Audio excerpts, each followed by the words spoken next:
नमस्कार, कैसे हैं आप लोग। अगली यूनिट में आप लोगों का स्वागत है।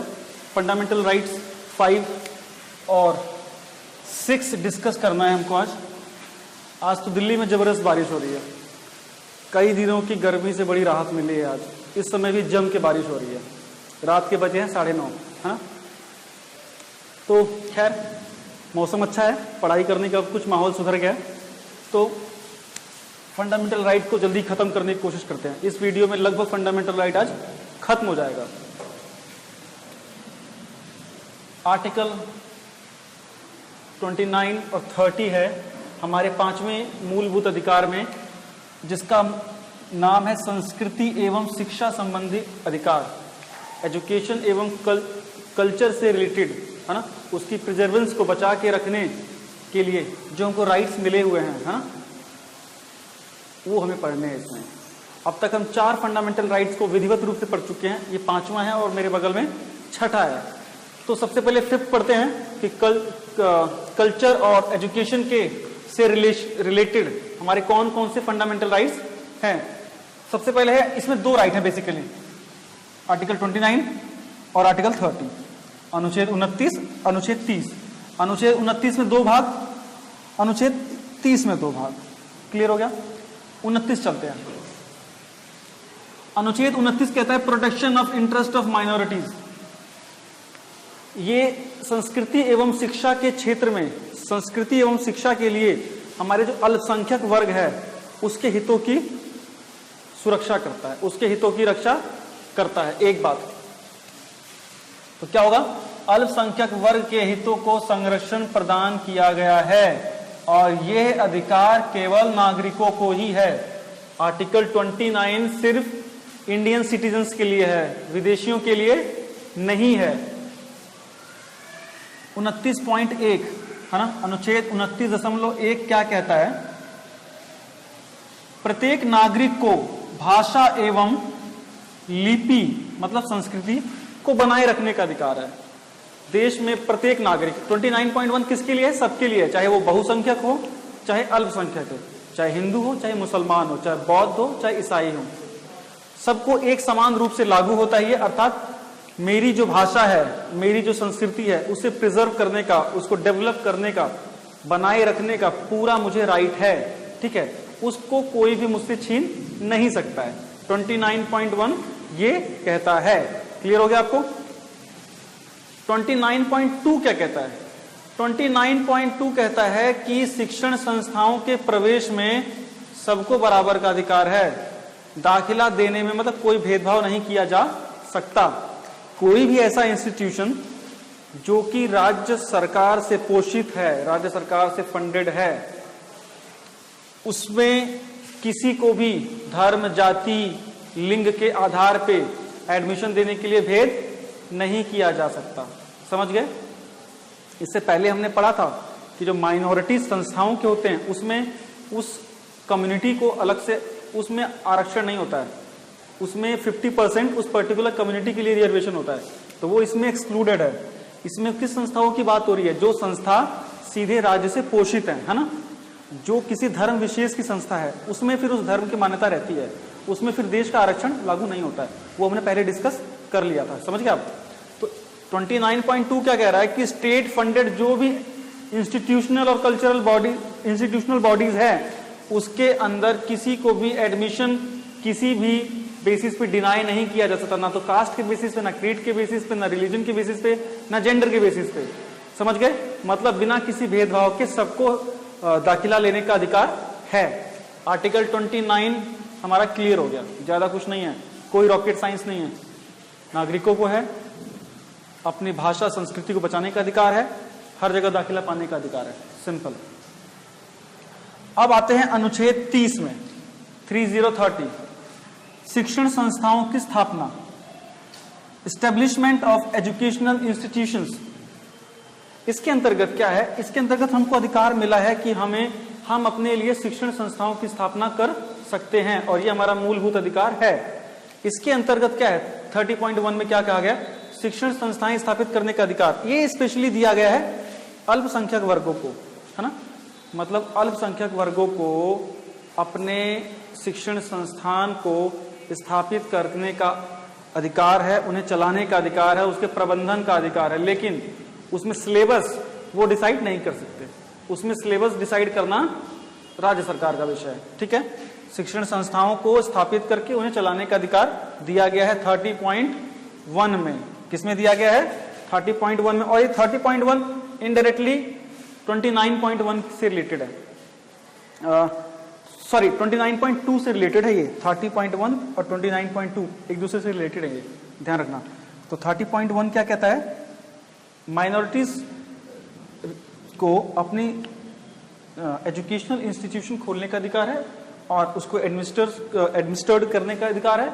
करिकुलम स्टेट डिसाइड करेगा, उसे बाकी तरीके से चलाने का अधिकार पूरा है उसका है, प्रशासनिक अधिकार पूरा उसका है, लेकिन उसमें क्या पढ़ाया जाएगा वो राज्य सरकार देखेगा। ठीक है, लास्ट 30.2 में क्या कहा गया है? सरकार किसी भी आधार पे मदद देने में भेदभाव नहीं करेगा। ऐसा है नहीं है कि एक इंस्टीट्यूशन को सरकार फंड ज्यादा कर रही है और एक इंस्टीट्यूशन को किसी भी कारण से कम फंडेड करे कि नहीं आप इस धर्म के हो या आप इस जाति से संबंधित है या आप इस समूह के स्कूल हैं या इस समूह के कॉलेज हैं तो आपको फंड नहीं मिलेगा। सरकार किसी भी आधार पे भेदभाव नहीं कर सकती है मदद देने के लिए। 30.2 क्लियर हो गया आपका? डन। इस टॉपिक में ये मोर देन सफिशिएंट है। ठीक है, 29, 30 article sorry fundamental right 5 complete हो गया आपका कि कल्चर और एजुकेशन से रिलेटेड जो भी हमारे राइट्स हैं फंडामेंटल में, ये आपके चारों क्लियर हो गए। ठीक है, अब मोस्ट इंपॉर्टेंटली हम चलते हैं अपने कॉन्स्टिट्यूशनल रेमेडीज की तरफ।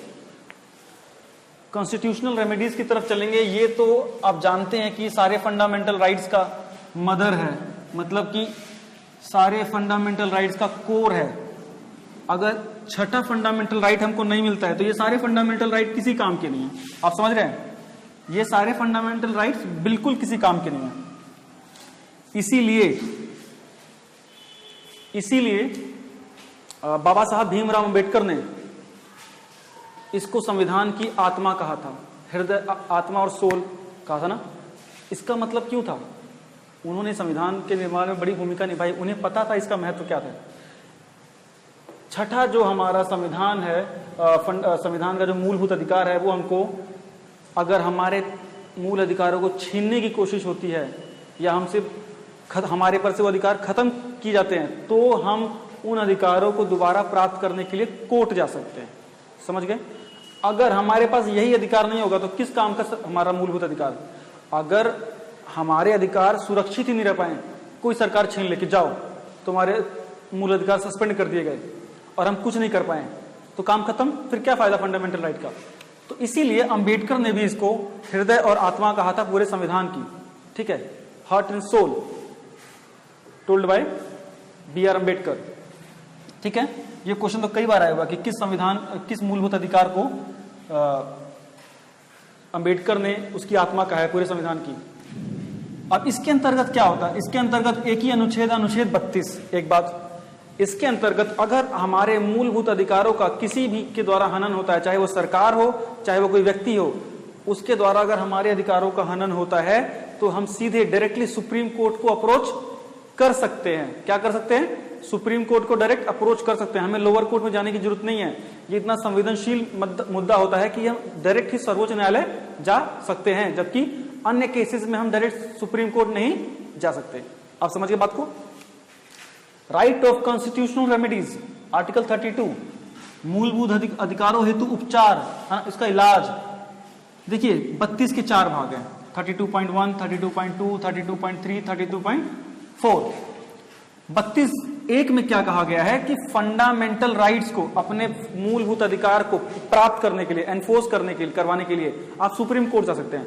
आपके अधिकारों का हनन हो गया, आपके अधिकारों को छीन लिया गया, मूलभूत अधिकारों को, तो आप सीधे सुप्रीम कोर्ट अप्रोच कर सकते हैं कि नहीं जी लागू करो दोबारा से।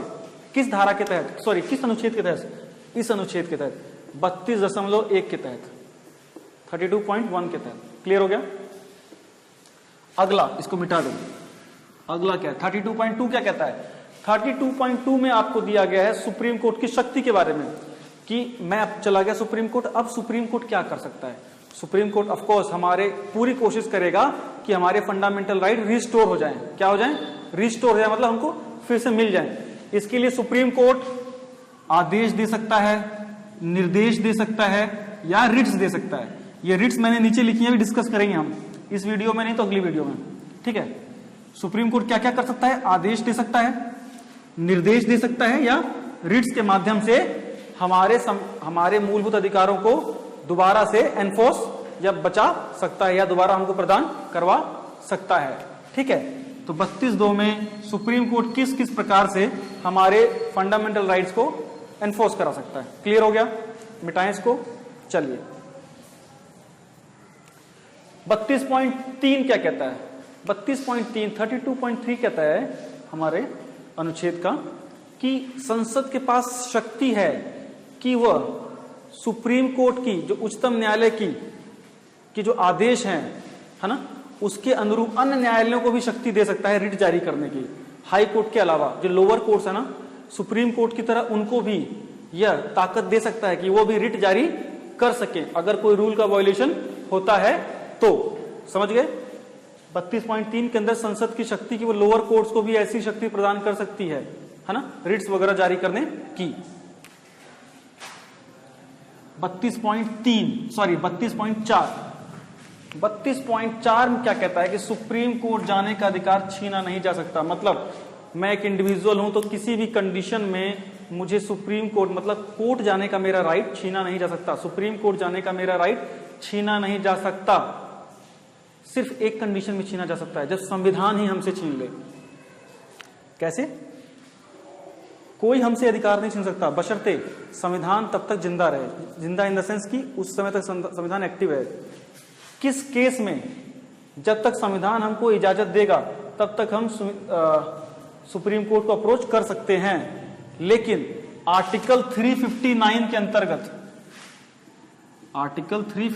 के अंतर्गत राष्ट्रपति इमरजेंसी के दौरान में हमसे ये वाला अधिकार छीन सकता है। मतलब उस समय हमारा ये वाला राइट भी सस्पेंड हो सकता है अगर इमरजेंसी लग गई है। नेशनल इमरजेंसी, राष्ट्रीय आपातकाल, अनुच्छेद 359, उस समय हम सुप्रीम कोर्ट अप्रोच नहीं कर सकते हैं अगर हमारे फंडामेंटल राइट्स का वायलेशन होता है तो। बिकॉज इमरजेंसी में हमारे फंडामेंटल राइट्स वायलेट हो जाते हैं, हमारे फंडामेंटल राइट्स सस्पेंड हो जाते हैं स्टेट की ओर से, राज्य की ओर से। इसलिए अगर उस समय भी ये अधिकार मिला रहेगा तो क्या फायदा इमरजेंसी में प्रेसिडेंट की स्पेशल पावर्स का। आप समझ रहे बात को? आपको पता है ना कि इमरजेंसी में हमारे बहुत सारे राइट, लगभग सभी राइट, एक दो राइटों को छोड़ दे तो सारे राइट हमारे सस्पेंड हो जाते हैं। इसलिए ये वाला राइट 32.4 के अंतर्गत जो हमको सुप्रीम कोर्ट जाने का अधिकार मिला है वो भी हमसे छीना जा सकता है अनुच्छेद 359 के अंतर्गत। कब? जब राष्ट्रीय आपातकाल लगा हो।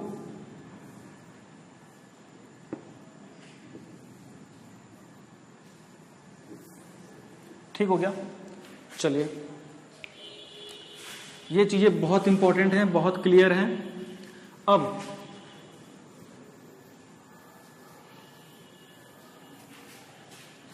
रिट क्या होती है?